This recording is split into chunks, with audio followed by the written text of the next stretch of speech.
Hema, I always wanted to ask you this question. From a small home setup and now to a global presence, how did you see this coming? So the short answer is I didn't see it coming. All I wanted was to place three secretaries and be happy in life.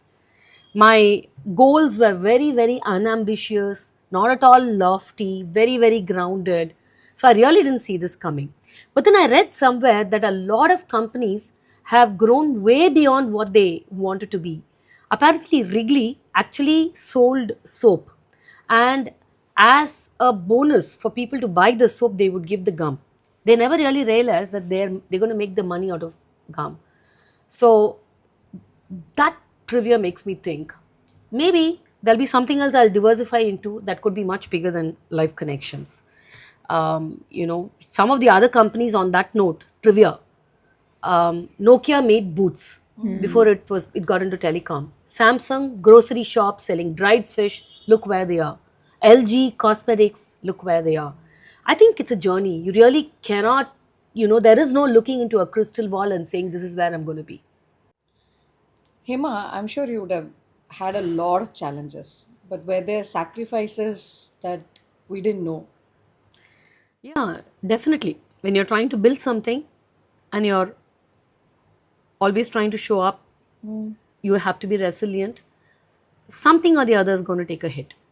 So I was pretty healthy, but in the second time I came back from US in 2004 to restart Life Connections, to revive.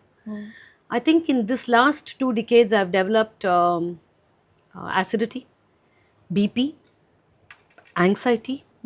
I'm definitely very anxiety prone. And all of that, I think, is because I've been trying to single-handedly run this company, and in a very highly competitive environment. So many people who started with me, they're not around. They are not around, yeah. Yeah, so this industry has a high burnout ratio.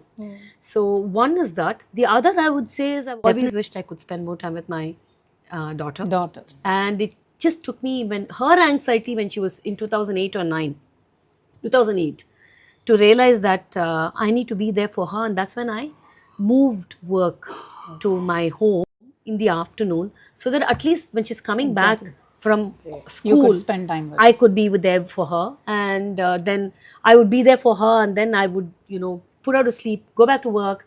And then around 5:36, I'll make them bring her to the park near the office. I remember. And then those I'll go to days. the park near the office to play with her. Yes. So, but all of this, there's been a bit of a pang. I mean, I could have been, being a full-time mom, I think, has its own pleasures.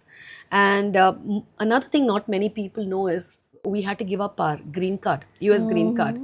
So the company wasn't doing great, and I wanted to come back.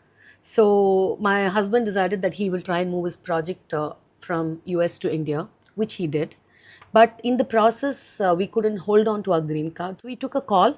Is it going to be Life Connections or a US green US card? green card. And Life Connections trumped. Wow, Yeah. that's awesome.